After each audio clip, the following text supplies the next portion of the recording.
5. Tales of the Four Seasons, Atmosphere and Faith. With the series of comedies and proverbs, Rohmer returned to a measure of critical acclaim after the confusion that had been caused by Percival and the Marquis of O. Paulina de Beach was awarded with the Silver Bear for the Best Director at Berlin International Film Festival in 1983. And in 1986, the Green Ray delivered the Golden Lion at the Venice Film Festival.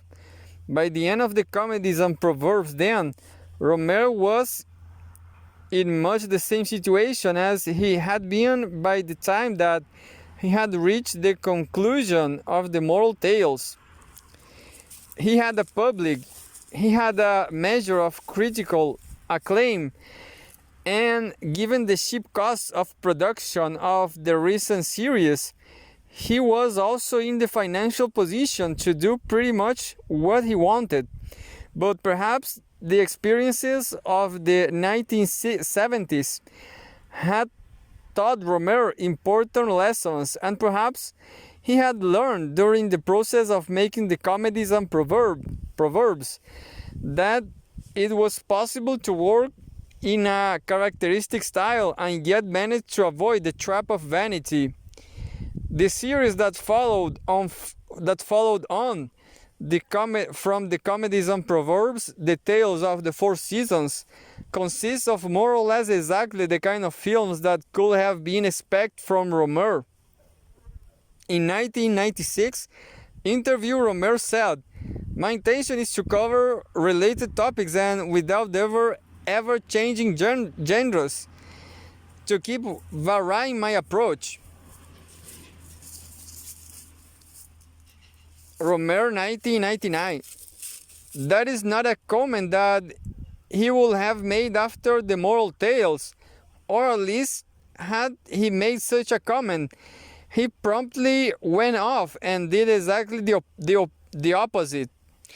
It is certainly the case that the transition from the series that has Rohmer's dominant concern through the 1980s to that which took up his time in the 1990s was relatively quick and smooth.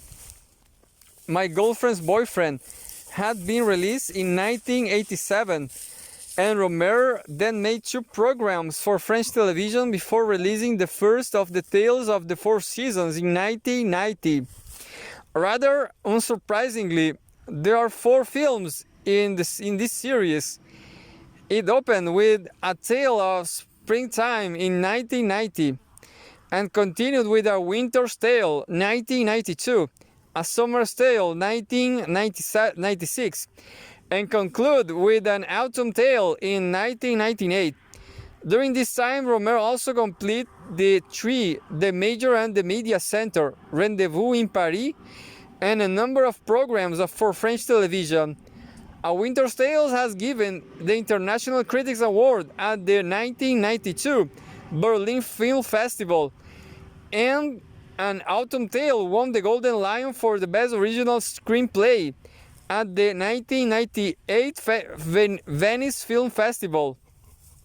Clearly, Rohmer entered the 1990s refreshed and energized, and he pushes into the new millennium with the period films The Lady and the Duke, Triple Agent, and Romance of Astray and Celadon. As such, the Tales of the Four Seasons stands as Rohmer's last serial treatment of the contemporary now.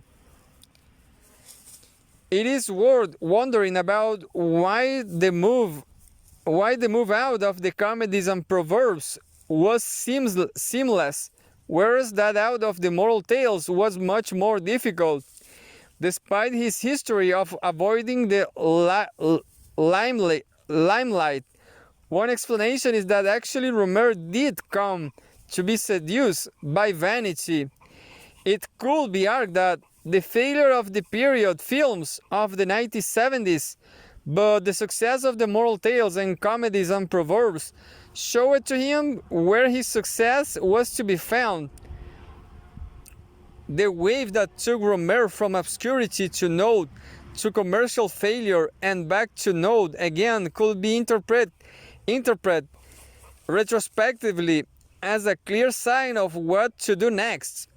Consequently, by this explanation, the move from the comedies on Proverbs to the tales of the four seasons was smooth and evidently unproblematic, because now Rohmer knew what was expected of him, what his niche was, and therefore what he ought to do next.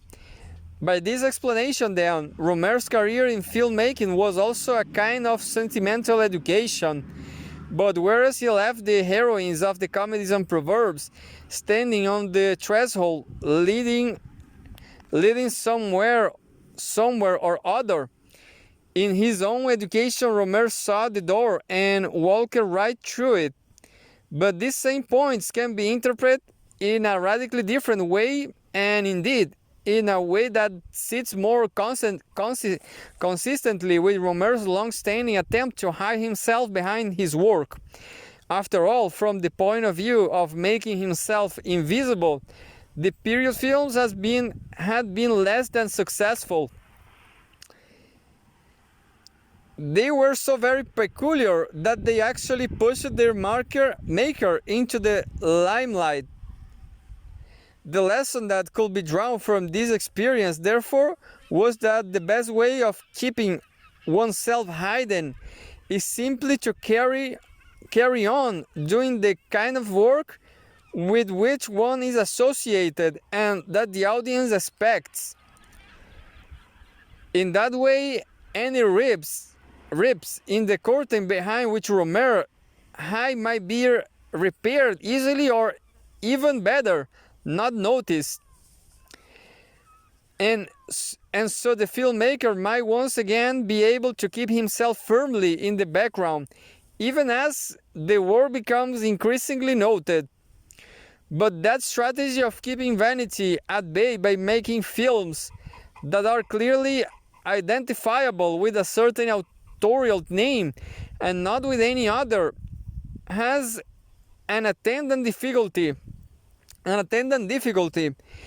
In the work tends to become somewhat generic.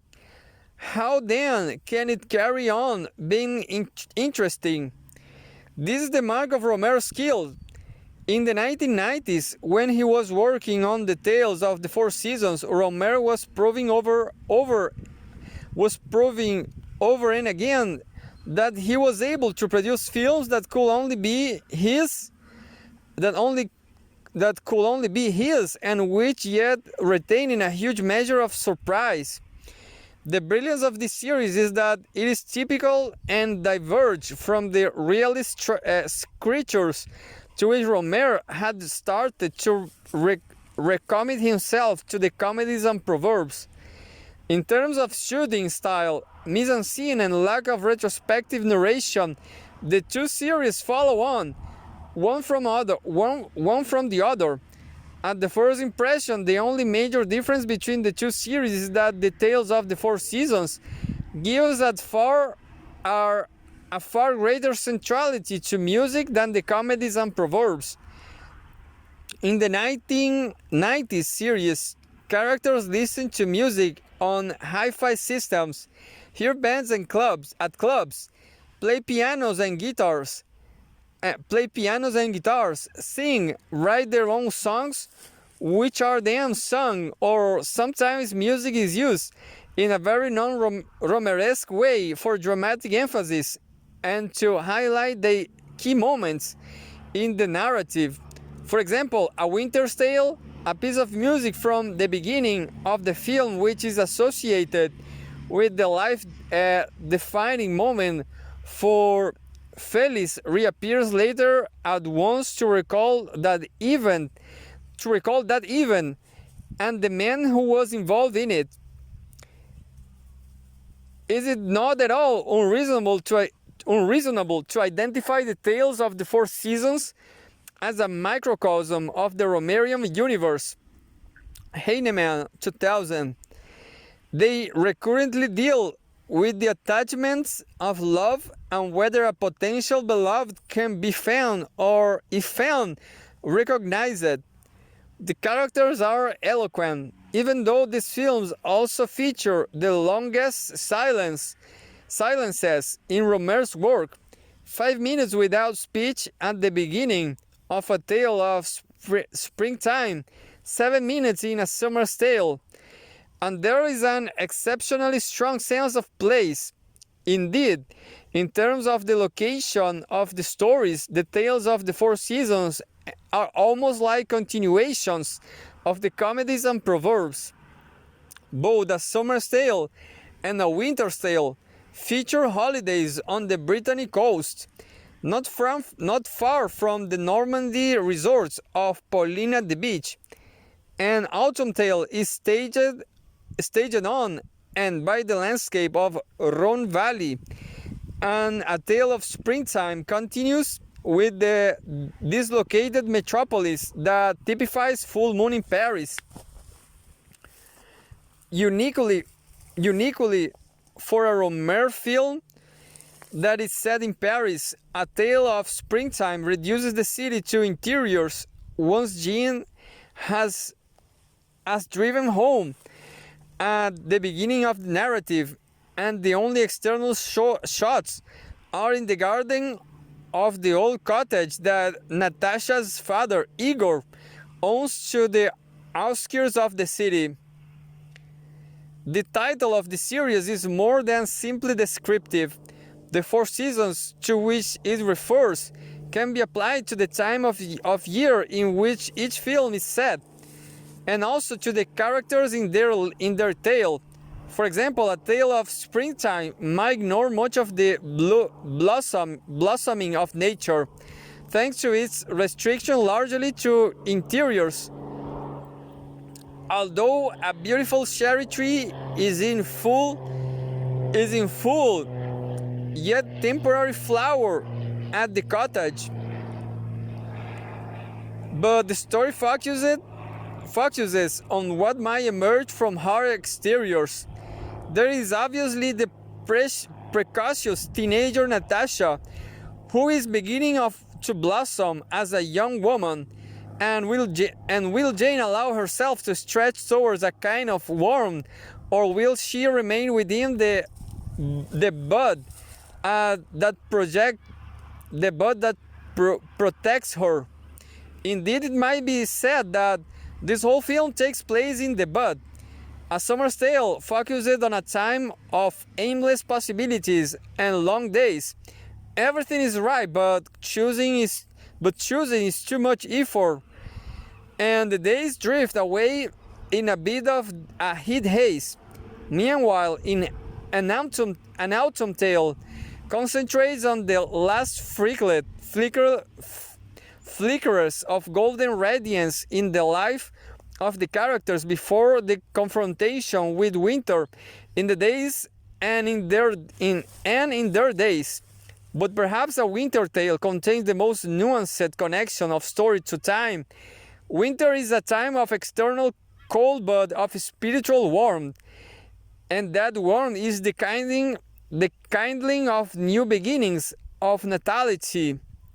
See also Man, 1999. Now, by the time Rohmer came to the tales of the four seasons, his observational realism was so nuanced that it is difficult to identify exactly who the main character in each film actually is, and so it is probably best to summarize the story of the films as straightforwardly as possible. Indeed, one of the great pleasures of the series consists in the challenge of working out which, if any single one of the characters the films focus upon. In A Tale of Springtime, Jane is a high school philosophy teacher who feels dislocated from the undeity flat that she shares with her presently absent boyfriend, and from her own apartment, which is currently being used by a cousin who takes back young men. In In desperation to find somewhere to go, Jean visits a party where she knows only the hosts, meets an 18-year-old woman, Natasha, who doesn't know anyone there either, and ends up being offered a place to stay by her new young friend. What follows are Natasha's attempt to break up her father's relationship with Eve so that he might start an affair with Jane, and thus Jane might become Natasha's stepmother. But there is one scene which is very peculiar for Rohmer, and that raises a question about the nature of the interiors in which most of the film is set. When Natasha first takes Jean back to the apartment in which she lives largely alone, her father is away a lot in his work as an arts bureaucrat. Natasha plays some Schumann on piano. The camera begins with Jan's face at the center of the frame and gradually moves out so that increasingly she is shown in the context of the interior that surrounds her. Heinemann has speculated that this camera move can be taken to imply that what follows in the rest of the film is merely Jane's dream. Heinemann 2000. But another interpretation is possible. It can be proposed that what is happening in the scene when Natasha plays Schumann and Jean is shown to be sitting and thinking on her own is that there is the intimation of a dialectic of the bourgeois interior, a dialectic that reappears each character's desires and that comes to be played out in the film. For Jane, the interior is a void of loneliness and isolation that needs to be filled. It stimulates a need for her to find a home that the opening silent sequence of the film shows her to be lacking, even though, as she tells Natasha at the party where they meet, she has the keys to show front doors. To this extent, Jane is a more sated variation of Louis from Full Moon in Paris. But for Natasha, dressed like a small-scale princess and playing the piano, the apartment is the site of phantasmagorias of the interior, Benjamin 1983, in which she can dream of a new stepmother, and where it is possible to indulge in this detective story of the mystery of the missing necklace. Natasha blames Eve for stealing a necklace when Jean discovers at the end of the film it was merely misplaced in a wardrobe. To this extent, it is interesting to compare the Paris of the private sphere that features in A Tale of Springtime with the city of public appearances and meetings that features in Rendezvous in Paris, released 5 years later. In the latter film, the interior is a place to which to return, or in which to meet friends. It is a place of the resolution of problems created in public places. All of this is clearer in the first episode of the film, the 7 o'clock rendezvous, in which a missing pursuit is returned to the heroine in her apartment, where friends can talk and help one another so long as they can keep the always likely to intruding exterior firmly outside. Although the attempt is never entirely successful, but in A Tale of Springtime, the interior is shown as being more or less sufficient unto itself. Here the interior is isolated from work or external relationships and becomes the casing of the individual, Benjamin 1983. It becomes a casing in that it separates the individual from the outside. Although modern technology like the telephone means that the outside can never be kept firmly outside. This explains why Natasha is so hostile to the presence of Eve in the apartment. Eve transgresses Natasha's casting against the world, and it is also the shell in which the traces of individuality might left. Consequently, Natasha is surrounded by the memory of the mother, who left to live with the architect, who designed their kitchen. This film represents something of a setback in Rohmer's long reconciliation with Paris. It is of the city, but not at all in it. In A Tale of Springtime, then, the private interior is seen as a distinct and separate world, and as the setting of a phantasmagoria in which a real life might be dreamed that will overcome the perceived failing of empirical life. The interior becomes a safe bourgeois Garden of Eden, of a kind that the heroines of the comedies and proverbs will have never accepted. A more nuanced view, one then sees the private and the public, the interior and the exterior as relationally dependent upon one another, runs through the second installment of the Tales of the Four Seasons, A Winter's Tale.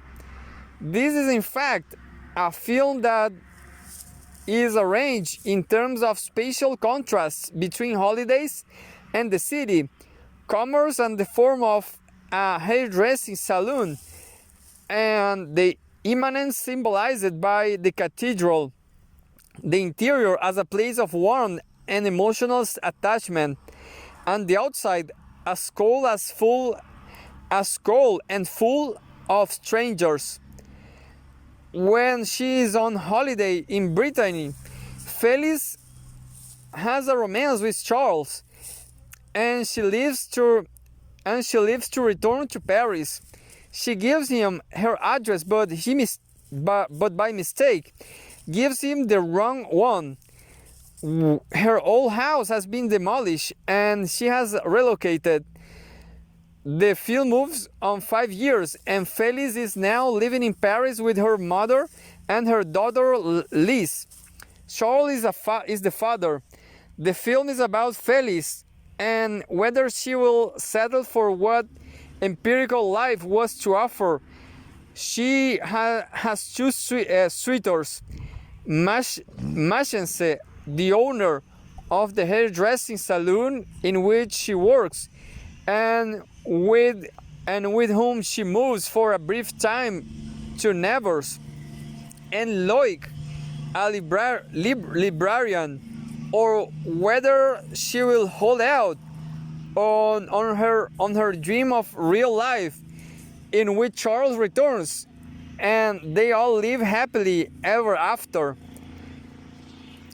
In Nevers Cathedral, Felice decides to wait for Charles somehow to return, which he does at the end of the film, when he and Felice miraculously, the word is used deliberately, sit opposite one another on a Paris bus. In this way, it is worth comparing this bus journey, which is like a journey to a Garden of Eden, which that of Francois and Lucy. They will be detectives in The Aviator's Wife. In both cases, there are fleeting eye contacts, civil inattention, and ultimately human contact of a sort that is empirically improbable, but from the point of view of real life, perfectly reasonable. After all, is it really improbable that a soulmate will be met on the bus, so long as one is prepared to pay sufficient attention to one's fellow passengers? In Winter's Tale is about rebirth and fate, and therefore it is no coincidence at all that it takes place during the liturgical season of Advent. It is Rohmer's most obviously Catholic film and suffused with the presence of the lurking God, who perhaps does not lurk so much as actually appear.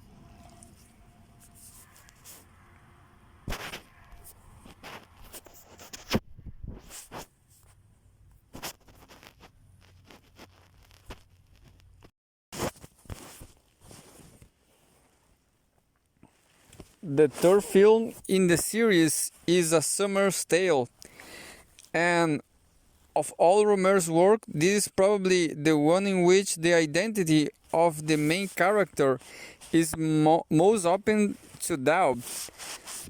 On the face of it, the film is about Gaspard. He has just finished his math degree and is spending the summer holidays in Dinard, where he will meet his girlfriend Lena when she returns from an independent holiday with friends in Spain. While Gaspard is waiting, he befriends Margot. While Gaspard is waiting, he befriends Margot, a part-time waitress and an ethnology student, with whom he goes on long, possibly platonic, but possibly not, walks along the coast. Despite their burgeoning friendship, Margot sets up Gaspard with another woman, Soline, in a way that recalls the careful identification of different women with different environments in the moral tales. In this film, each woman has a specific location. Rohmer 1999. For example, Margot is linked with the coast, Soline with interiors, and Lena with the beach. Margot is the only character that wanders onto all three of these stages, and she is also the most mobile of them all. Margot drives a van to go to interview all sailors for her research project. The film explores Gaspard's relationship with these three women, and the crisis comes when she separately invites each of them to go with him to visit the island of Ouessant, which thus becomes sometimes like a Garden of Eden. The question is which one, if any, he will go with. Rohmer has said that the film deals with a moment when nothing very significant is taking place, and which, in any case, ends without any kind of conclusion. Rohmer 1999. But this is a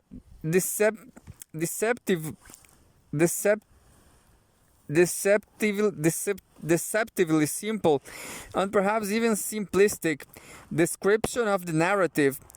One of the reasons why A Summer's Tale repays close and attentive viewing and reviewing, perhaps more than any other of Rohmer's work, is because there is a high level of instability about precisely who is the main character. There is even some instability about the character's own character, at least in the case of Gaspard. Rohmer has said that in A Summer's Tale, he was keen to show the male character altering according to the people he meets, according to the girls he is with. He is always the same and always different. Rohmer 1999. Even then, given that he appears first and is rarely out of shot, cinematic convention will point to Gaspard as the principal character in the film, However, running through the whole narrative is a very strong sense in which all of the other characters are little more than puppets for Margot to play with, analyze, and perhaps even laugh over. Of course, Margot is an ethnologist, and it is not all the and it is not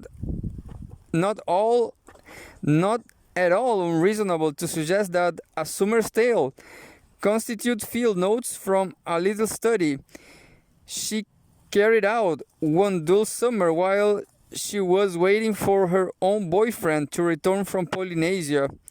Yet Margot is one of Rohmer's most engaging characters thanks to the performance of Amanda Langlet, who had taken the role of Pauline in Pauline at the Beach, and the poignancy of her farewell with Gaspar. To this extent, Rohmer might also be making a point about how observing the actions of others and occasionally prodding them along ought not to blind the observer to their own desires and needs. This film is also complicated because it quite deliberately omits key information. Title cards are used to indicate the temporal dimension of the story, Rohmer 1999, but not every day is shown. There are gaps in the temporal sequence, and moreover, the film sometimes pays scant attention to some days. What Rohmer seems to be doing is highlighting the partiality of what is shown. What is shown is observed objectively, but there is an unresolved question about why the audience is being shown this and not that. Rohmer allows his film to be fundamentally unreliable, and it is left to the audience to fill the gaps in the filmic narrative. If ever there was a film that had to be watched until its very final frame, it is the last of the series, An Autumn Tale. The film takes Rohmer's focus of attention away from the 20 and 30-somethings who feature in the rest of the tales of the 4 seasons, and for that matter in the comedies and proverbs, and adds to that cast Beatrice Roman from Claire's Knee and A Good Marriage, and Mary Riviere, and in The Aviator's Wife, and Delphine in The Green Ray, as two women in their 40s. The former now without her husband and lonely, the latter married and planning her own daughter's wedding. The narrative of the film concerns the attempts of Isabelle Riviere to find a partner for her friend, the organic winemaker Magali Roman, although she does not know that Magali's son's girlfriend Rosine has independently decided to do exactly the same thing. Isabelle and Rosine both plan and plot in ignorance of the other. The comedic and rather Mozartian possibilities of this scenario are, however, subverted by the autumnal sensibility that runs through the film. Isabelle finds a partner for Magali by placing a Lonely Hearts advertisement in the paper, but discovers that she is attracted to the respondent. And early 20-something Rosine sees her plots dashed as her older, possibly former lover, who she is trying to set up with Magali, instead seems to dump her for another much younger woman. If it can be said that the film charts Rosine's sentimental education, then it also tells the story of Isabelle and Magali's sentimental experience and poignantly in the very last frame. Sentimental disappointment. In the very last frame, Isabel seems to realize that the best moments of her life have just happened, and that nothing else will compare to the opportunities that have just been clutched and allow it to slip through her fingers. Real life now is for others. Fiona Villela is quite right when she says that an autumn tale plays on the conflict between the middle-aged expectation that things will all be in their right place and the middle-aged fear that once everything is in order, all will be lifeless. Rohmer reveals these ambiguities, uncertainties, fears, and feelings or restlessness in his middle-aged characters. Villela 2000s. This is the film which best illustrates Rohmer's argument. My films are comedies, but the difficulty is knowing what a happy end means in comedy. There is always a touch of bitterness. As Maupassant used to say, happiness is not fun. So yeah, there is always a touch of bitterness. Rohmer, 1999. Isabel and Rosine, albeit in different ways and no doubt with quite different implications, both learn the truth of the adage from Maupassant.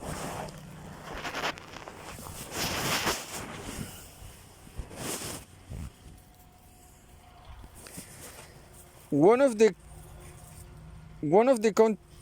continuities between An Autumn Tale and the style of the comedies and proverbs is that it demonstrates once again Rohmer's fondness for theatrical acting. The two male leads in the film are both very experienced theater actors. Didier Sandre plays Etienne, the philosophy teacher who tries to avoid middle age by seducing his students, and Alain Libaud takes the role of Gerald, the man who replies to the Lonely Hearts advertisement. Libaud is a major actor on the French stage and specializes in the likes of Molière, Pirandello, Marivaux, and Shakespeare. In other words, Libaud is experienced in the work of exactly the kinds of authors who also interest Rohmer. Meanwhile, in 1996, Didier Sandre won a Molière Award for Best Actor for his performance in a French staging of Oscar Wilde's An Ideal Husband. And he also appears regularly in Corneille, Marivaux, Molière, Racine, Shakespeare, and others from the classical tradition of theater. Sandre also worked on the stage with André Dussolier, who played Edmond, the lawyer in A Good Marriage, and with Anthony Vité, who was Vidal in My Night at Maud's, late 2006. The director Claude Sautet has commented on what is different about working with theater actors like Dussolier in comparison with film actors. Dussolier is used to the theater. He questions everything, every position, every movement before the shoot. So Sautet, 1999. Meanwhile, Marie Rivière has become one of Rohmer's regular cast of film actors, and her first major role was in his staging of Catherine von Heilbronn, although admittedly she had a small part in Percival. But the use of stage actors went hand in hand with the use of other performers who could lend a degree of veracity to their role. For example, the middle-aged dilemmas of Isabel and Magali are made somewhat more pressing for the audience precisely because the actresses who play those roles have made regular appearances in Rohmer's work, and therefore they have been seen to age. Gaspar in A Summer's Tale is a musician, and Rohmer has said that this is because Melville Paupin, the actor, plays guitar in a band. As such, Gaspar could play the instrument because Paupin is a guitarist in real life. Rohmer said that if he had not been a guitarist, I don't think we would have been a songwriter in the story. I don't like to get people to fake that sort of things by using doubles and so on. Rohmer, 1999. Furthermore, two of the amateur performers in A Summer's Tale really are the sailor and accordionist as which they appear. To this extent, it is also worth recalling that Francois and Bernard Verlet, the married couple from Love in the Afternoon, really were married. There is another connection between the comedies and proverbs and the tales of the four seasons. As with the comedies and proverbs, the tales of the four seasons too feature a lot of traveling about. Jane and Gaspar live out of suitcases. Felice lives on Loic's place, then at her mother's, moves to Nevers, then back to Paris, all with 5 years old in tow. Even the Major Isabel shuttles between her place and Magali's, as well as between different towns in the region for her clandestine meetings with Gerald. Igor is only at home fleetingly for a meal or to change the contents of his suitcase. Heinemann is right to contend that in this series physical movement expresses spiritual movement. The characters' relentless betrays this dissatisfaction with their lives, a longing for something more. Heinemann, 2000. Perhaps the situation is a little more complex than that, however. The nub of the tales of the four seasons is that the characters are dislocated in one way or another. Yet, and this is what makes the series so different from the comedies and proverbs, they know that although the dislocation brings dissatisfaction, the alternative causes only fear. The comedies and proverbs are about women who attempted to transform empirical life into real life through an act of will that was intended to achieve a sentimental closure. And the tales of the four seasons are predominantly about characters for whom empirical life is gesturing towards a real life that they cannot endure or more simply do not want. The tales of the four seasons, for the most part, are about women who come face to face with the ambiguous real life and who do all that they can to put atmospheric smog between it and themselves. As Lukács said, what men love about life, it is atmospheric quality, its uncertainty, forever swinging this way and that, like a pendulum, but one that never swings out as far as it can go. They love the great uncertainty of life, which is like a monotonous, reassuring lullaby. Lukács, 1974. Empirical life might well be known not to be real life, but it can be endured precisely in as far as it reassures and is reassuring within comfortable limits. Real life destroys that sleepiness. It consists in confrontation with the unambiguous and brings about the starkest clarity. The heroines of the comedies and proverbs were taken to the threshold of this truth and left by Rohmer simply standing there. But in the tales of the Four Seasons, the characters, for the most part, are confronted with a choice. Will they embrace the lullaby of dull but endurable empirical life of the passion and stark clarity without hiding place of real life?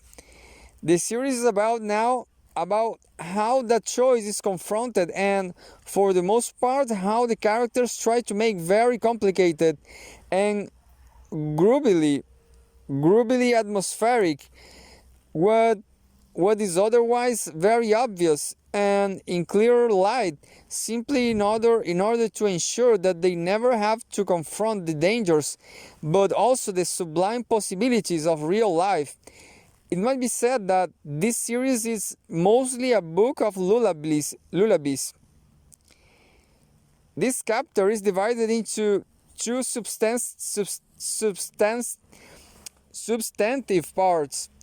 In the first section, attention is paid to the strategies of the avoidance of real life that run through the tales of the Four Seasons. The films show characters that glimpse real life and then do all they possibly can to obscure and obfuscate what they see. Where there is simplicity, they bring complications and confusion. How? In answering this question, the key characters are Natasha from A Tale of Springtime, Gaspard and Margot from A Summer's Tale, and Rosine and Isabel from A Tale of Autumn. Of all of these, perhaps Rosine is the most interesting, and a lot of attention will be paid to her. Now, that little list does not include one of the films in the series, A Winter's Tale. The reason for the absence is simple.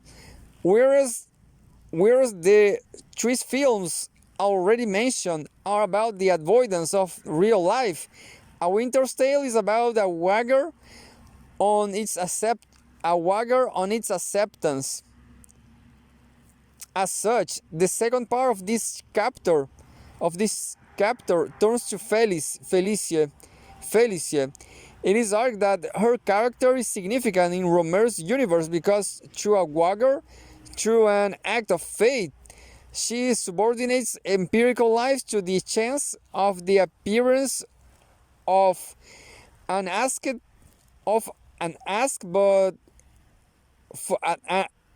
for but not at all casually willed miracle.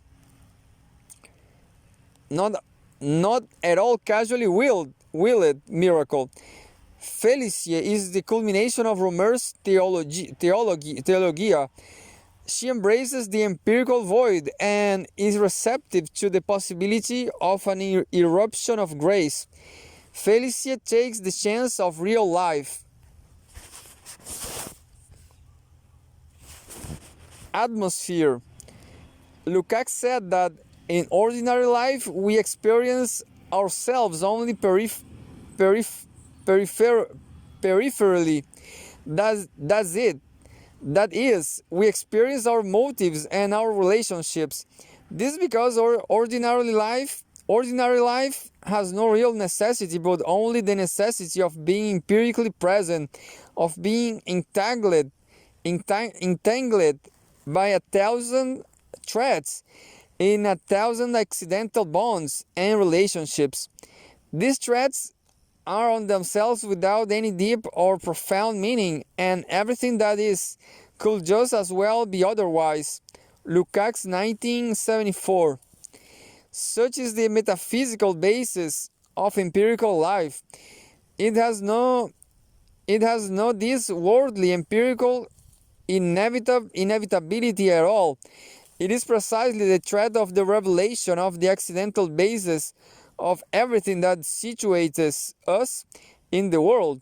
that makes us present, that the glimpse of real life makes tangible, and it leads to the desperate attempt to shore up the empirical by turning it into an erstwhile necessity. From this follows that in our experience of ourselves, we turn away from the unambiguous big questions and focus instead on the ambiguities of our empirical motivations and relationships, since they are always in and they are always in and on the empirical present. The more the latter obsess, the less the former oppress. The empirical becomes dominant. Consequently, empirical ambiguities are embraced since they help to keep the unambiguous at bay. This tendency is exactly what Pascal condemned.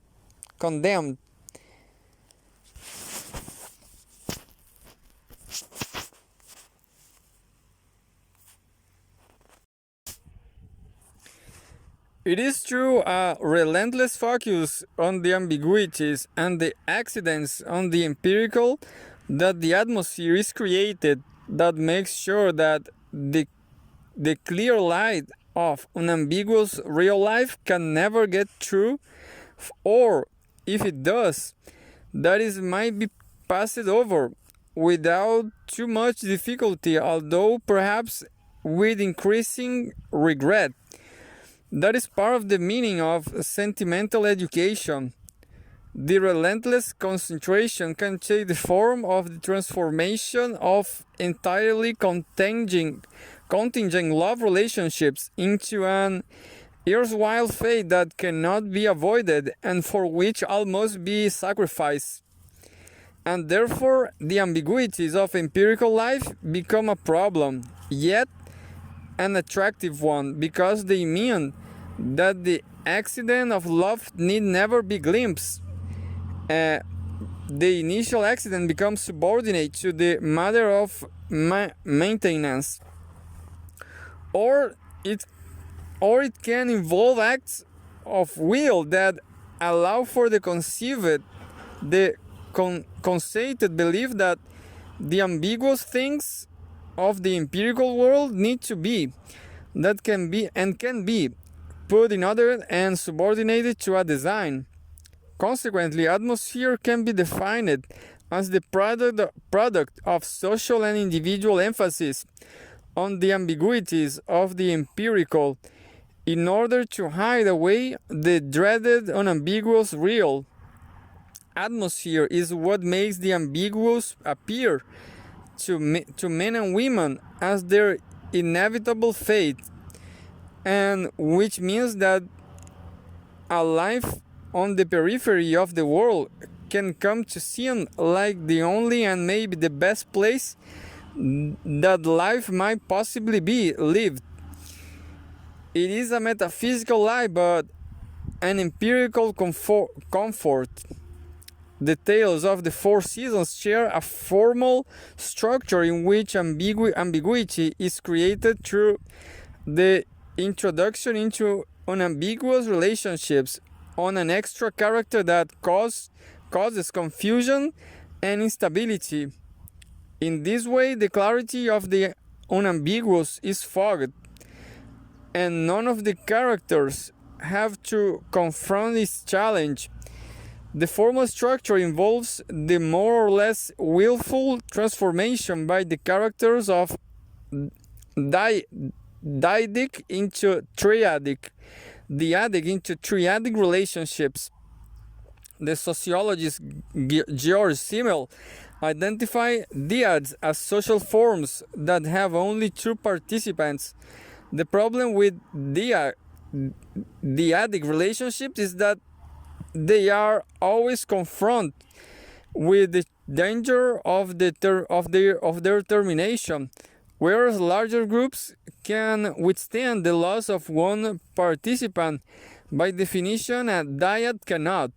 Simmel said, a dyad depends on each of its two elements alone. In its death, though not in its life. For its life it needs both, but for its death only one. The consequence of this unambiguous fragility is that it makes a dyad into a group that feels itself both endangered and irreplaceable, and thus into the real focus not only of authentic sociological tragedy, but also of sentimentalism and elegiac problems. Simmel 1950. This is precisely the temper of the tales of the Four Seasons. In all of them, dyadic relationships are identified as irreplaceable and essential, but they are also present as fundamentally endangered. They are threatened not by death, that great stranger from Rohmer's cinematic universe, but by geographical mobility and spatial absence. It is very noticeable that the series has a recurrent theme about the physical absence of the dyadic other. In A Tale of Springtime, Natasha is trying to come to terms with the absence of her mother. A Winter's Tale is all about the absence of Charles. Meanwhile, in A Summer's Tale, Margot's boyfriend is in the South Pacific and she is waiting for him like a sailor's wife. And Lena, Gaspar's rather atrocious girlfriend, only appears quite late in the film. As such, dyadic relationships are at once the site of a tragic sensibility and also somewhat mournful. No dyadic relationship in Rohmer's work is entirely happy, yet many teeter off the brink of sentimentality. What happens in the Tales of Four Seasons is that complicating triadic forms of that act as atmospheric pollution are put around the unambiguously endangered but irreplaceable dyad. Thanks to this creation of new social forms, the truth of accident can be pushed to the side, and thereby the key motivation becomes one of sustaining the relationship that is taken by the characters to be central to all they are and might be. Simmel argued that dyadic forms could be intensified for the participants by the introduction of a third element. The arrival of the third can make the dyadic relationship more intensive and strong.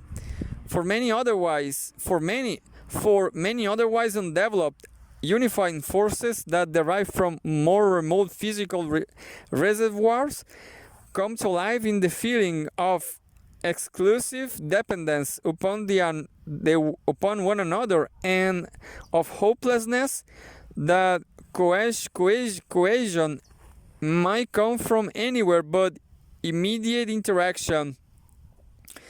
But if the triadic complication of dyadic forms can thus be the basis of a certain kind of desperate strength, it also poses the possibility of a disturbance to intimacy, and this is the reason why the dyad constitutes the chief seat of jealousy. Simmel 1950.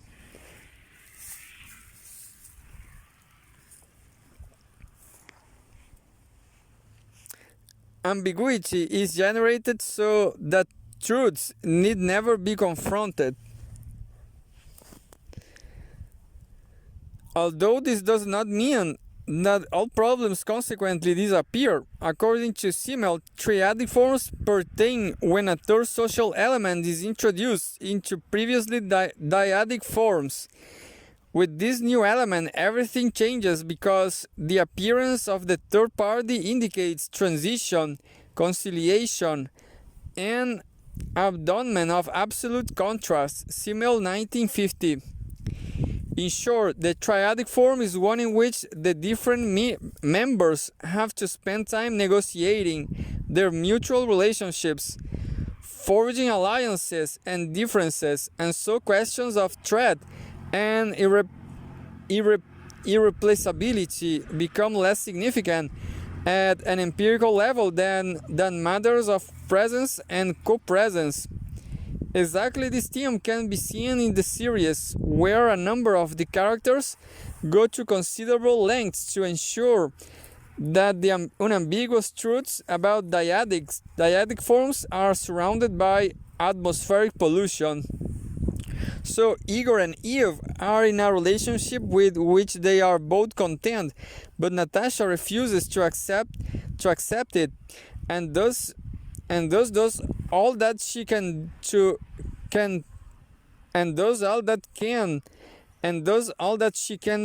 make sure that Jean's presence makes Eve jealous and Igor look elsewhere. Margot and Gaspar become potentially intimate friends while he is waiting for Lena to arrive, and so Margot decides to smother the fragility of his relationship by adding Soline into the equation. Finally, in An Autumn Tale, Rosine tries to disguise what appears to be her playful desire for Etienne by pushing him towards Magali, only for Etienne to go elsewhere of his own volition, and much to Rosine's annoyance.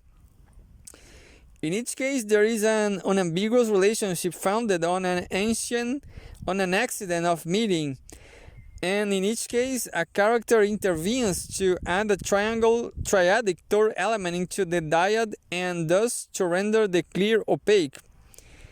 Consequently, Igor is torn and loses Eve, and possibly Jean too.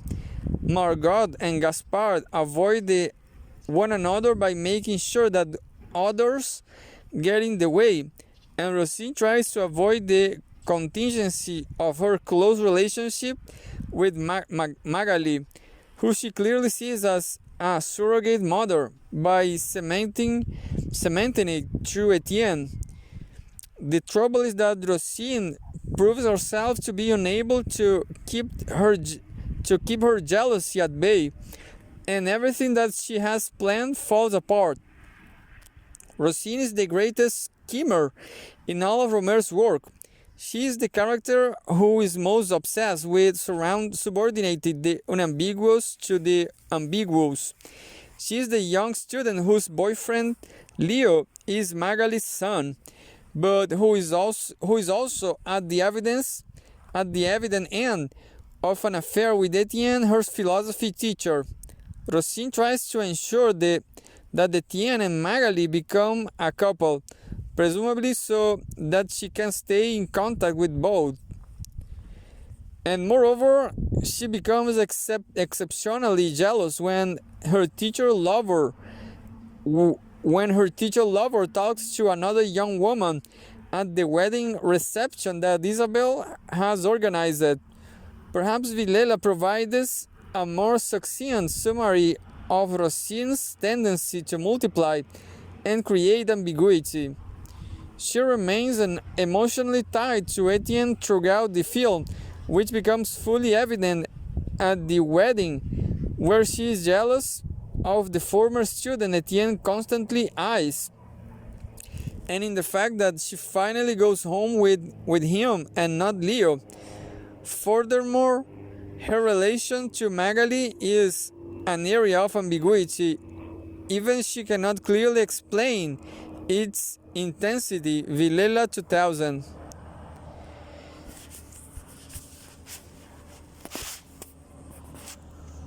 Jacob Lade has carried out an insightful analysis of Rossini's meetings with Etienne.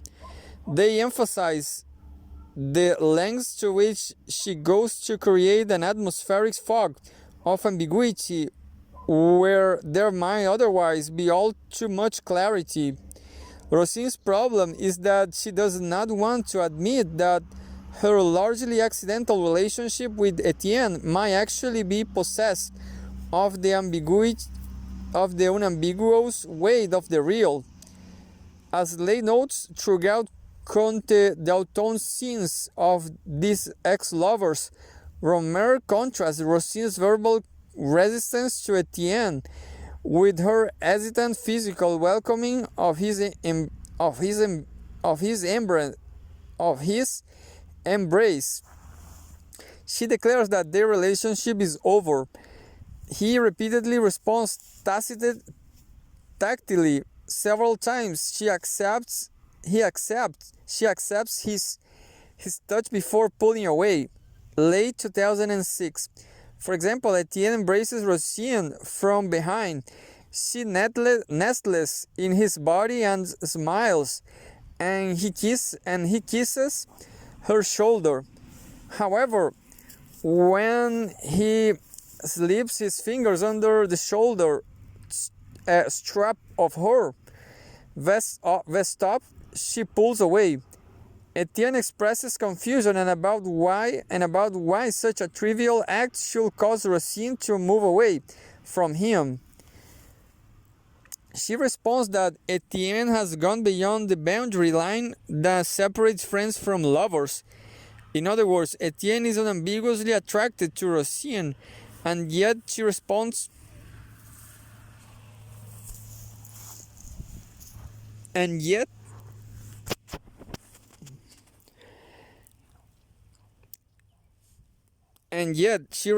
with complete ambiguity. Her nestling to Etienne is hardly the action or simply of a simple friend, and yet she announces that is all that they are. That is all they are now. However, Etienne could not but be confused by Rossini's toing and froing across the boundary between love and friendship. Late 2006. After all, Rossini is probably confused too. Her struggle to mask the unambiguous truth in a fog of ambiguity leads to Rossini's plot to bring together Etienne and Magali. Rossini's meddles in Magali's affairs apparently selfishly, but her meddling disguises to herself the extent to which Etienne continues to attract her. In the plotting, Rosine seeks a distraction from her own feelings, but as her crotchery sulking at the wedding reception reveals, she remains capable of powerful jealousies. Late 2006. See also late 2007. Rosine wants to distract from the accident of the deed by means of implicating it in a web of triadic relationships. Instead of bolstering her relationship with Etienne on her own terms, all Rosine manages to do is cause herself to be exceedingly jealous. In all, Rosine is an exemplar of what Simmel called coquetry. For him, coquetry is a form of sociability in which erotism takes one of the form of play, and therefore in which interaction takes place on the basis of what is promised and yet withheld. It is a form of sociability that is always at once more or less than it appears. Indeed, by Simmel's definition, coquetry is impossible without the creation and manipulation of ambiguity. He argued that the nature of feminine coquetry is to play up alternately elusive promises and elusive withdrawals, to attract the male, but always to stop short of a decision, and to reject him, but never to deprive him of all hope. Simmel, 1950. Rosine, for example, gives Etienne hope when she lets him embrace her, and later she sits on his lap with her arm flung around his neck. She lets Etienne put his fingers under her shoulder strap, but immediately pulls away, and so rejects him, but perhaps only this time. Yet coquetry is only a form of sociability when the man indulges in the game on its own terms, and not because of what is it evidently promises. According to Simmel, coquetry is not sociability until the man asks for no more than this freely suspended play, which only dimly rejects the erotically definitive as a remote symbol, until he is no longer attracted by the lust for the erotic element, or by the fear of it, which is all he can see in the coquettish allusions and preliminaries. Simmel, 1950. Rosina's tragedy is that all the time she can play the game of coquetry on her own terms. All is well in her world, but as soon as Etienne evidently accepts that this is a game in which that which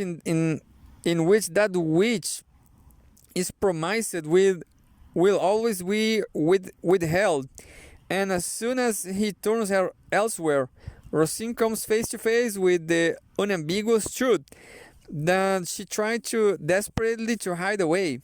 Perhaps she was attracted to Etienne after all. In the end, the only one who gets lost in the atmospheric fog that Rosine creates is Rosine herself.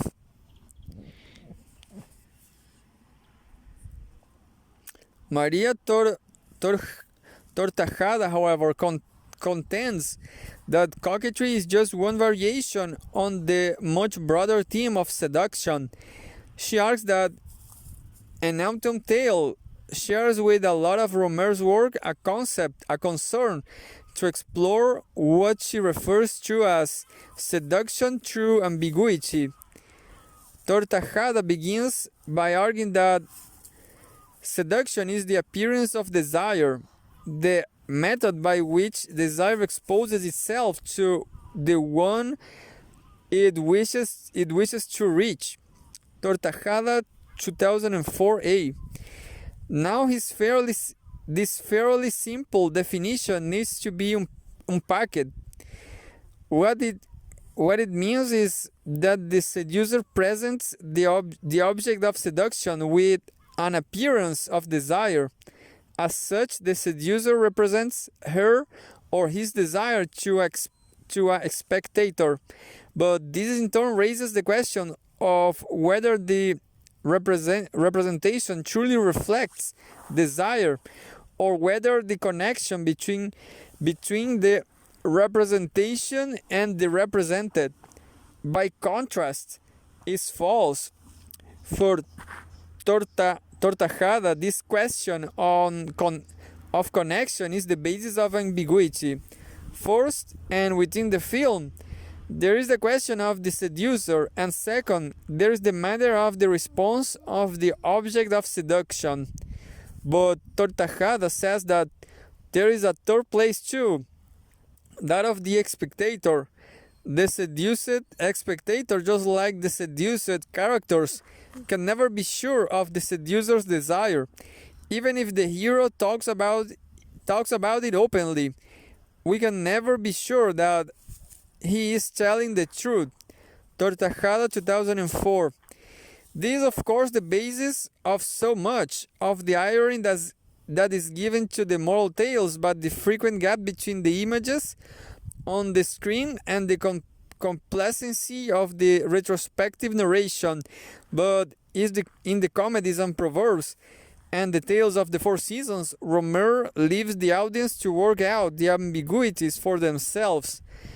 To this extent, there is a kind of similarity between the object of seduction in the film and the seduced spectators in that they are both required to try to understand whether or not the seducer is telling the truth.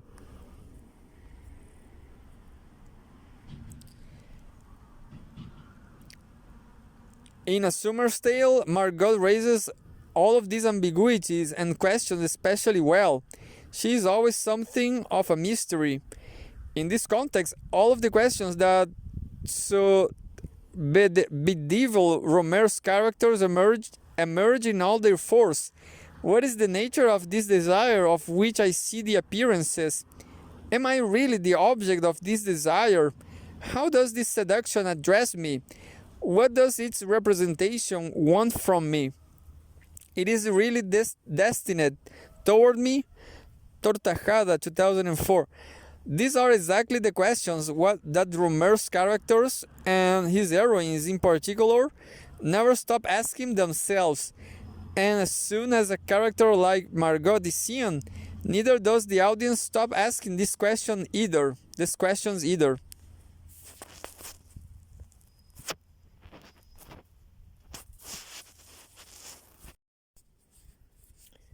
These ambiguous situation can be seen in the case of Isabel too, in An Autumn Tale.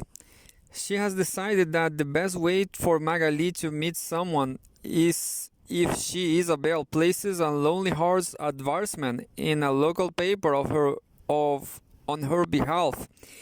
Isabel's plan is that she will meet Gerald, who replies and act as an ambassador of Magali's behalf. The grand plan will come to fruition and the wedding reception when Isabel will leave Magali and Gerald alone together. Well, the last part of the plan goes quite well, despite Rosine's interference when she forces Magali to meet Etienne. But when Isabel is acting as ambassador, her situation becomes increasingly ambiguous. For example, Isabel tells Gerard at one of their slightly too numerous lunch meetings that it is rather risky to meet an attractive man. I could have fallen in love with you. This is a remark that operates at a number of levels, since Isabel, by immediately denying the last assumption, expresses her ambiguous attitude. Tortajada, 2004. First, then, Isabel is the seducer because even though she is ostensibly acting as Magali's ambassador, she still has to get Gerald's interest in the plot. Second, Isabel has to allow herself to be seduced by Gerald in order to discover if he is a suitable man for Magali. Both of these needs required by the logic of the plot that, in their initial meetings at least, Isabel actually passed herself off as Magali. As such, she is at once seducer and seduced, and what really creates the seduction is not the man, the object of desire, but being in the unstable position of the third person, which is set at the moment Isabel enters into the double and ambiguous role as both Isabel and Magali. Seduction has produced the excitement of desire. Tortajada, 2004. But third, there is the position of the spectator who looks upon all of this ambiguity and is, according to Tortajada, seduces too. The spectator's seduction does not only depend on narrative structures, on ambiguous interpretations of meaning with regard to the plot. This seduction also works by placing the spectator in the unstable place of the third person in relation to what is represented. Tortajada, 2004. This complex of seduction is the nub of the exceptional ambiguity of the very final frame of An Autumn Tale. Where him, 2001. At the wedding reception, Isabel is dancing with her husband.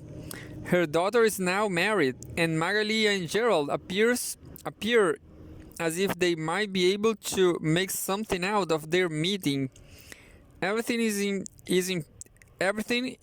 its place.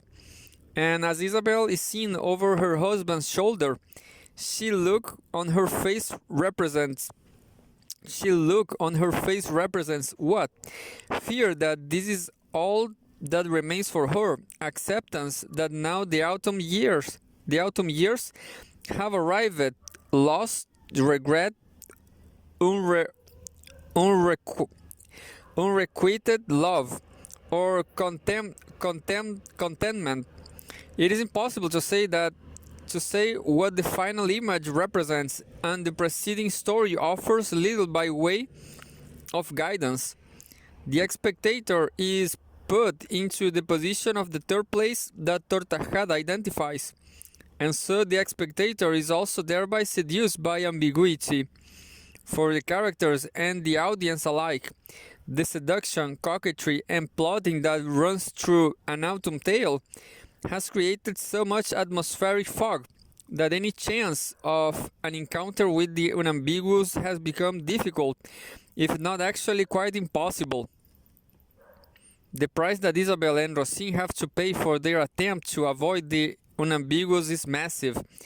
If her final look is taken on its own terms, Isabel is gazing towards a future in which it will become clear that everything that she values is largely based on encounters that were initially perfectly accidental and contained in the fragile dyad.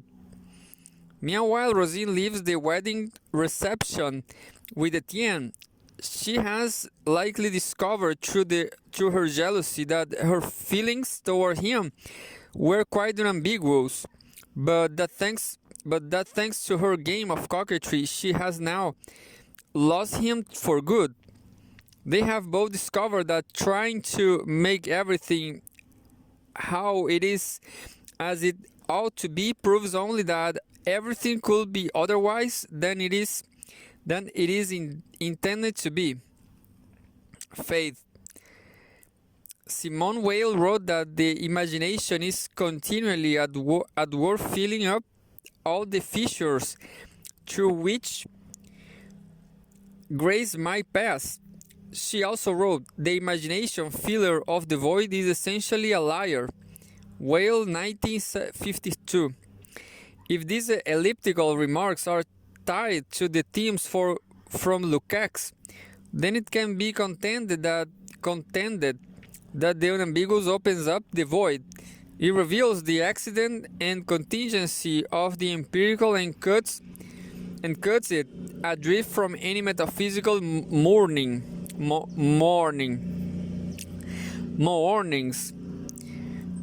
This is the reason why love, for example, is so often said to be like a natural force about which the lover could do absolutely nothing.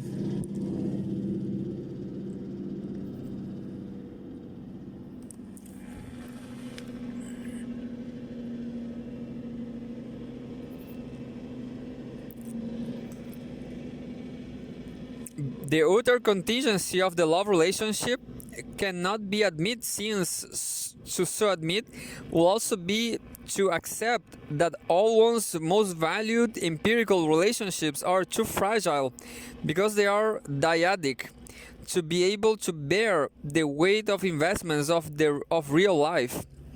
As Roland Barthes saw, love has two affirmations. The first occurs when the lovers encounter one another, and there is a feeling that seems almost natural because it is so overwhelming. There is an immediate affirmation, psychologically, dazzlement, enthusiasm, exaltation, mad projection of a fulfilled future. I am devoured by desire, the impulse to be happy. I say yes to everything. The second affirmation undermines the first, and it might be said that it reveals the void that lurks beneath it. My first yes is riddled by doubts. Love's value is ceaselessly threatened by depreciation.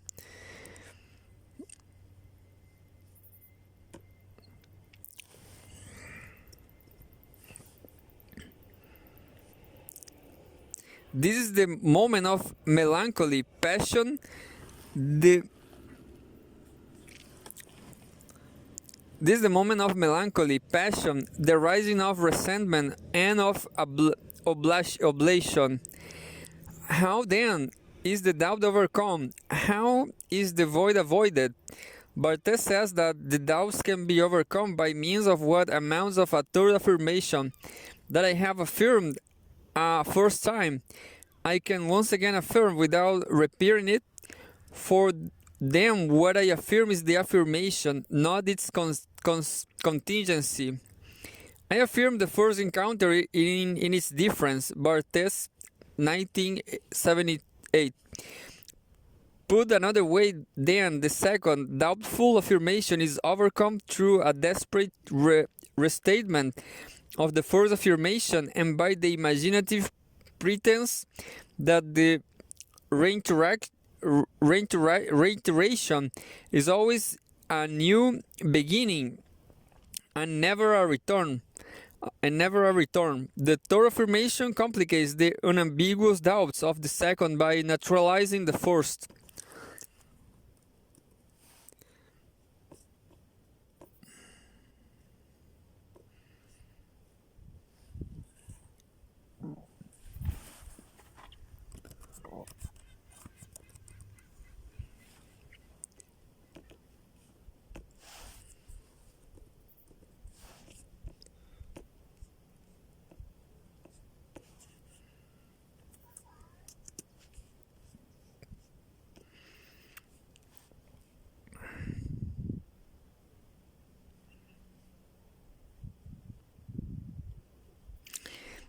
It is the work of imagination to fill the void, to complicate the unambiguous by subordinating it to the wills and wiles of empirical life, by subordinating the second of love's affirmation to the first of third.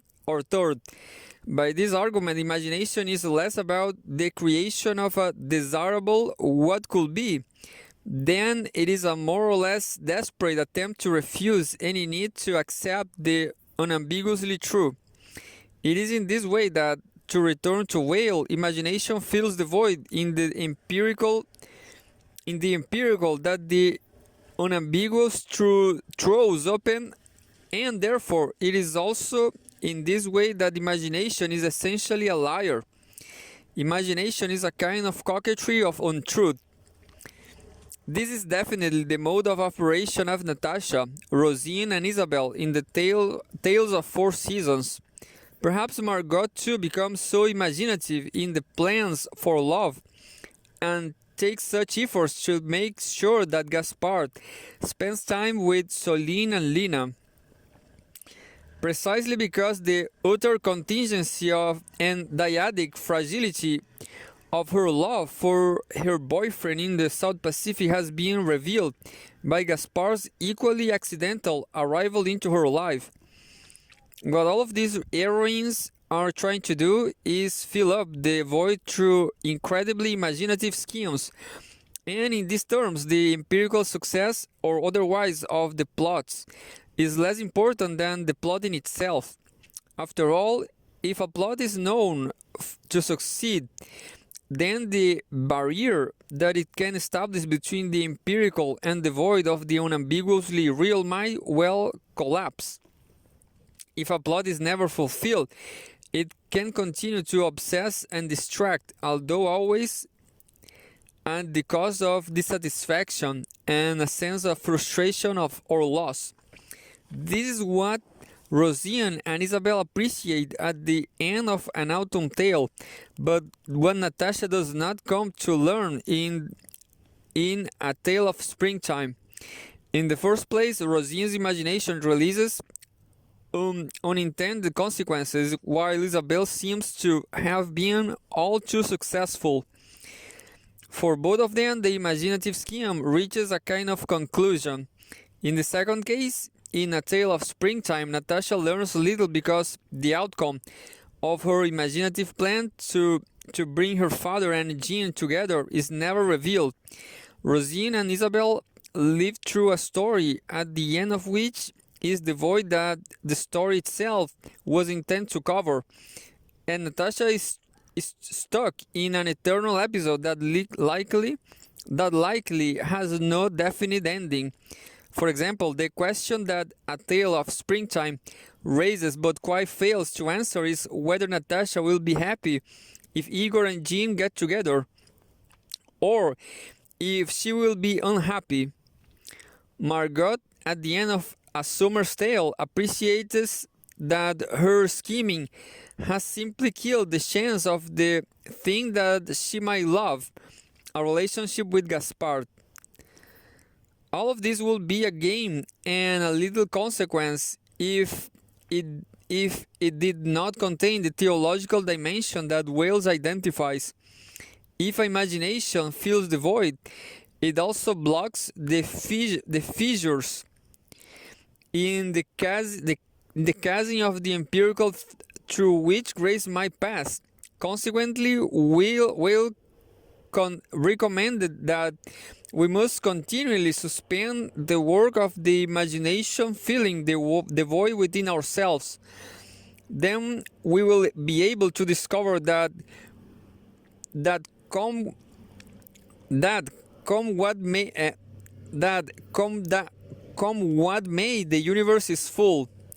Then we will be able to discover that come what may, the universe is full. Whale, 1952. And what the universe is full is of nothing less than grace, than freely given gift from God through which empirical life is transformed into real life. Natasha, Rosine, and Isabel all fail to see the fullness of the universe, and in the end, all they are left with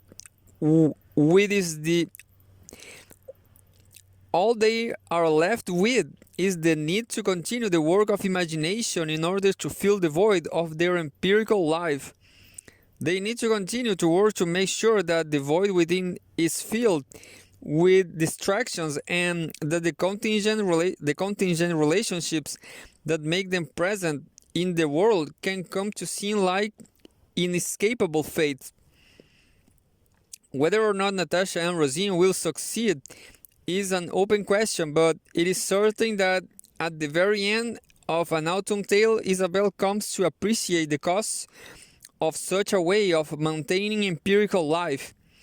The case of Margot is somewhat more complicated because although all of her plotting and playing in the empirical has led her to oscillate between the two affirmations of love in the relationship with Gaspard, Gaspard himself is far too lacking in self-awareness to glimpse any of this.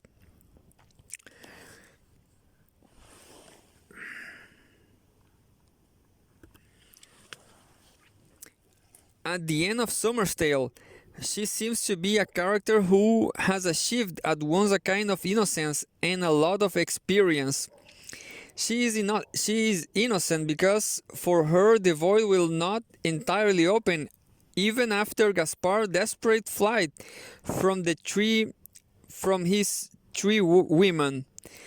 In their farewell scene, Margot tells Gaspard that her boyfriend will shortly be returning to her, and therefore her wait has been rewarded. Although the audience must ask the question whether Margot is telling Gaspard the truth, or, to put the same point the other way around, is she likely to lie in order to keep the fissures in the empirical closed and to save face in front of Gaspard? Yet Margot has also gained experience because she has seen that living a lie can mean missed chances.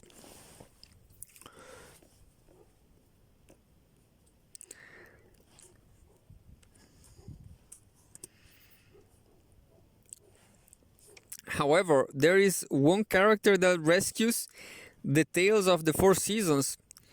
from complete tragedy or farce.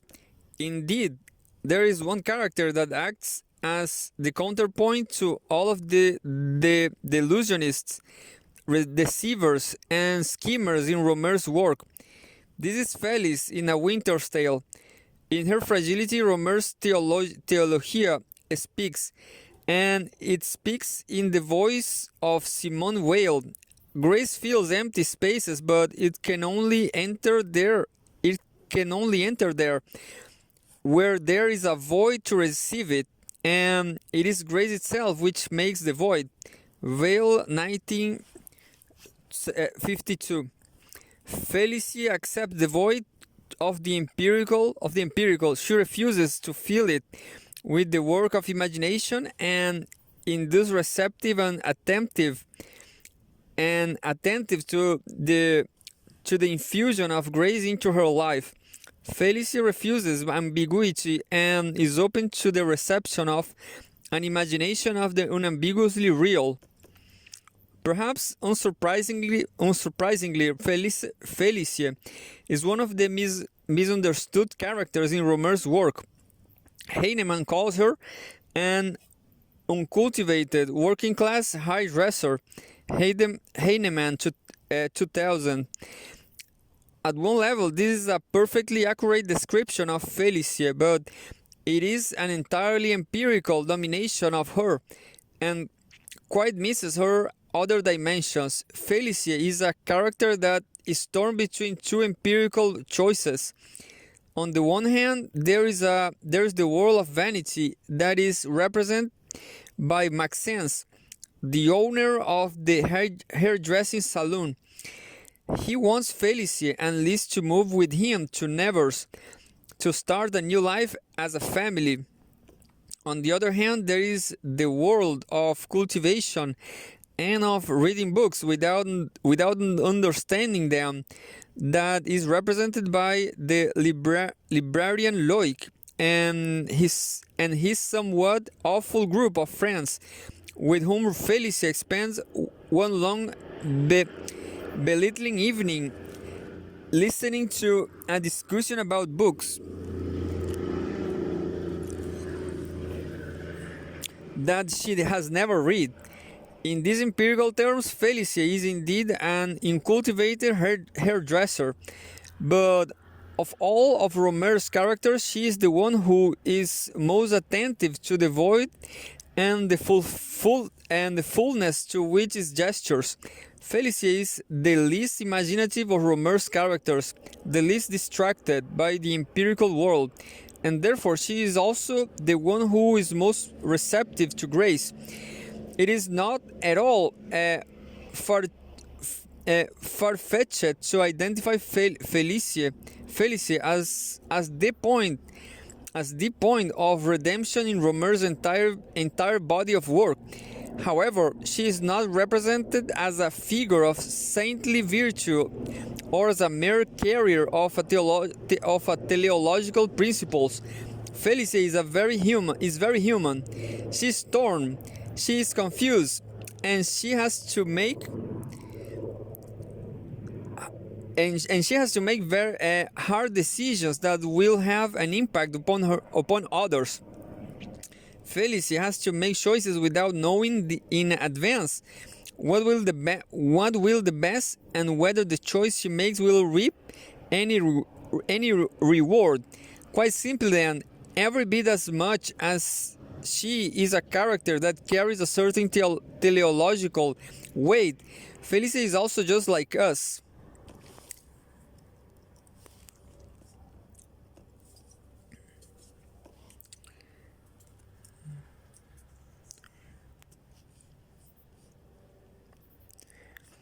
Felicie's empirical life is not comfortable. She is a hard-working single mother, living in a cramped house with her mother and little daughter.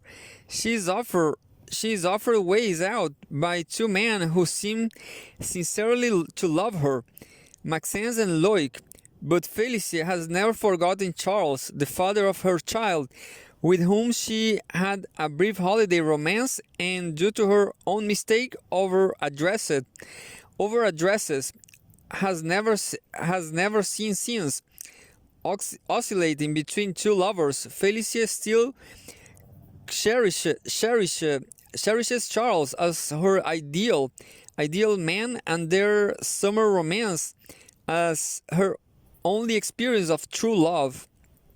Heinemann, 2000.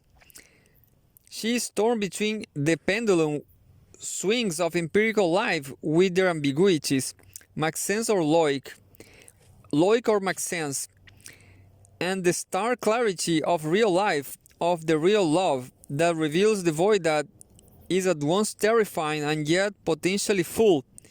The key moment comes shortly after Felicie has plugged into the empirical and moved to Nevers with Maxence to work as the manager of the hairdressing salon that he has opened. It is very shortly before Christmas, and Felicie takes Liz to the cathedral to see the nativity scene. Felicie stands before the crypt and then goes to sit at the other side of the building.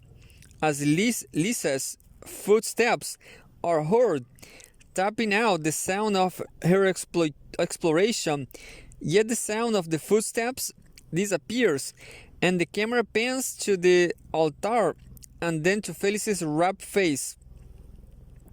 Felicie has been infused with inspiration, but the ending suggests that it is not from the building itself that her inspiration comes. She looks into the distance with an air of intense concentration. Ennis, 1996.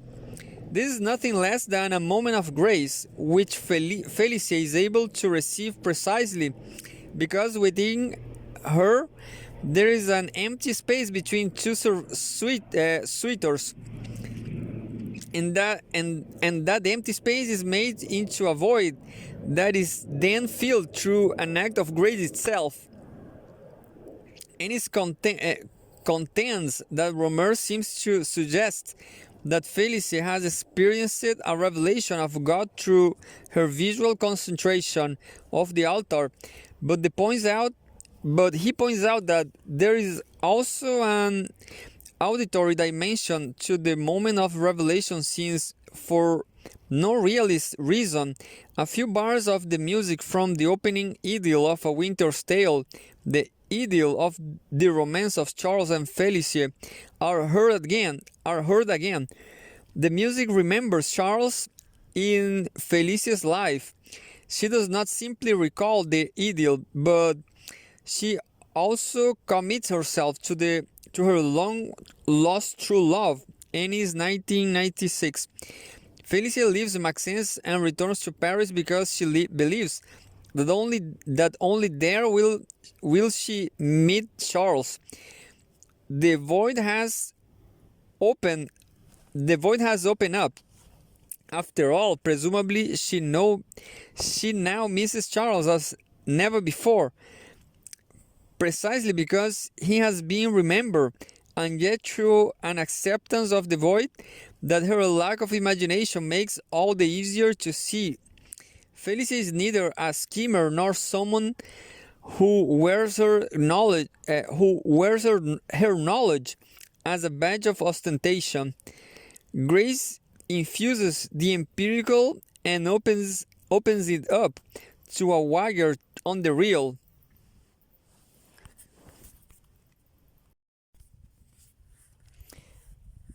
The scene in Nevers Cathedral obviously echoes that in Clermont-Ferrand Cathedral, Clermont-Ferrand's Cathedral that features in My Night at Maud's. In both cases, Rohmer's story turns around a moment when the central character carries out a leap of faith. However, the narrator of the moral tale only embraces the term of the wagger to the extent that it fits in with his own plans and will lead him to a good marriage, to his ideal kind of woman.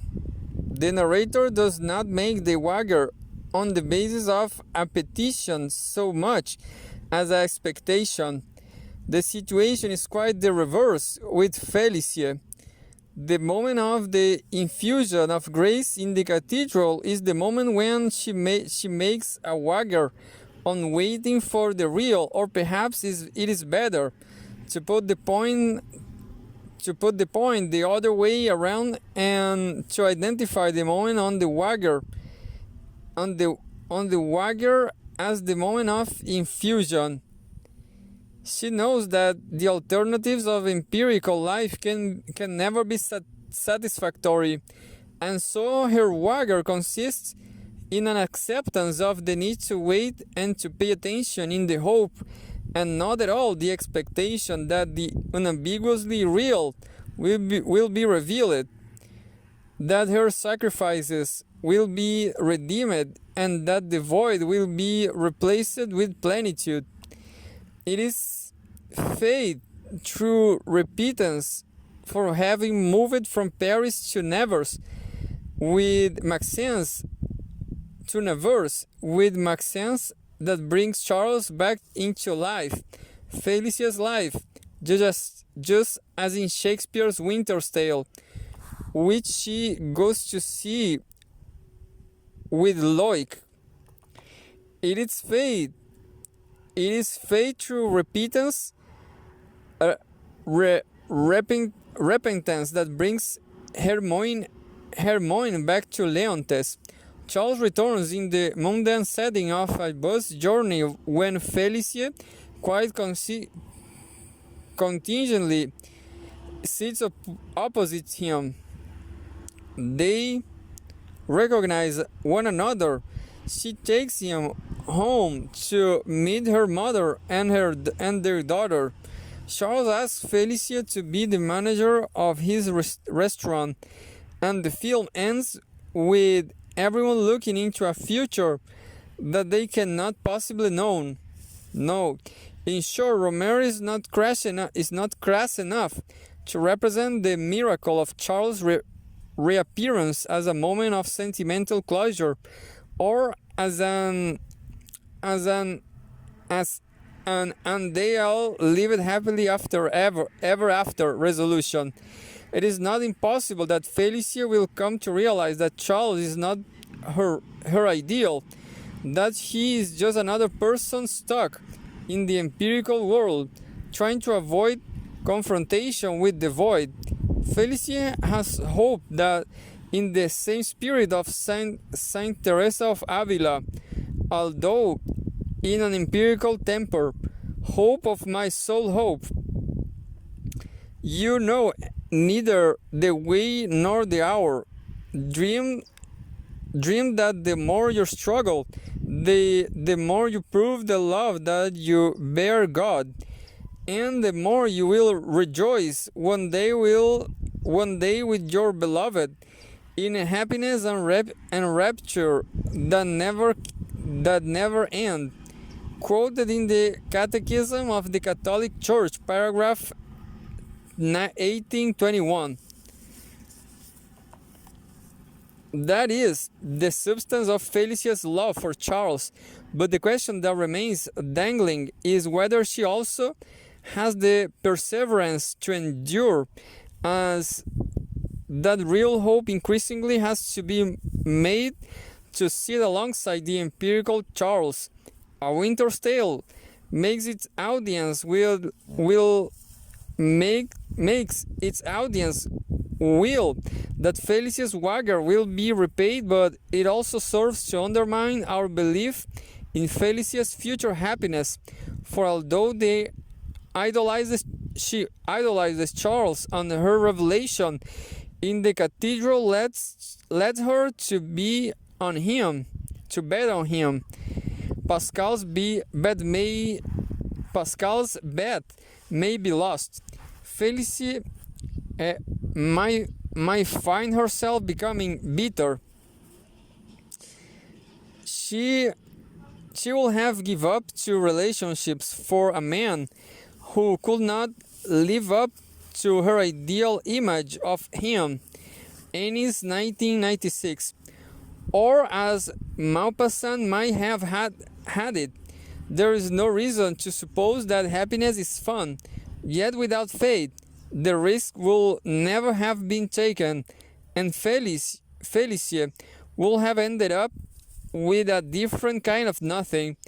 As it is, the film ends with her standing on the threshold to either the deepest void or the greatest plenitude.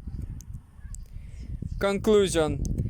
The tales of the four seasons are the culmination of Rohmer's dealings with the now, and they are his most poignant human dramas.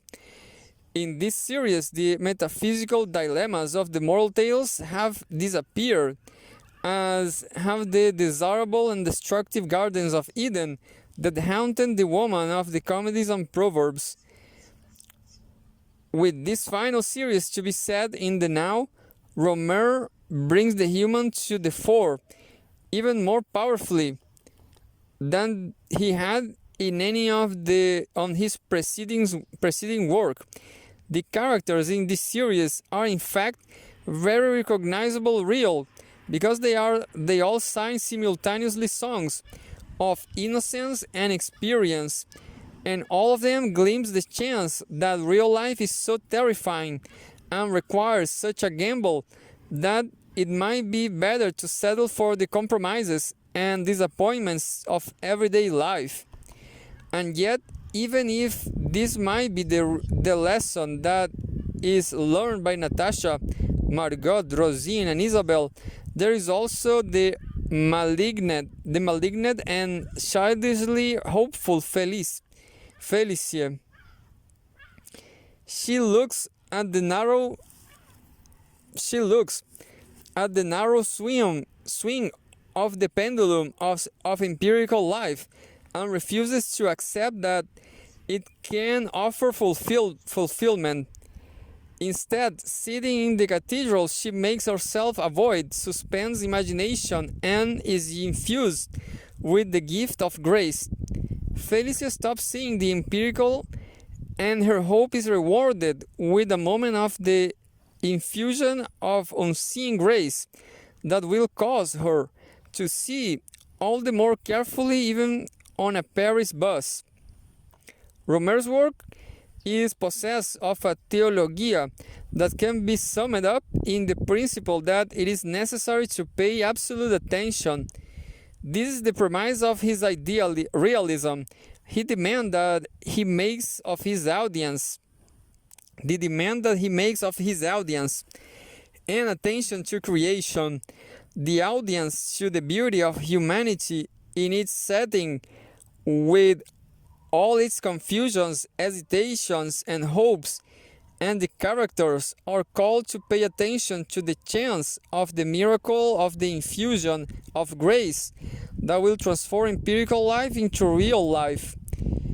In all of this, there can be no guarantees that the attention will be attentive enough or directed in the right places, but it can be guaranteed that if the attention is not even attempt, life will be lived within the narrowest swings of the pendulum and without any strength or ultimately reality.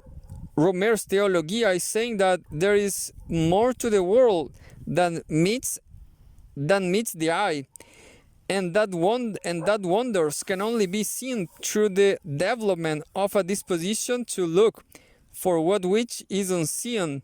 Felicia, one of the less erudite characters in Rohmer territory, becomes its best and indeed sole teacher.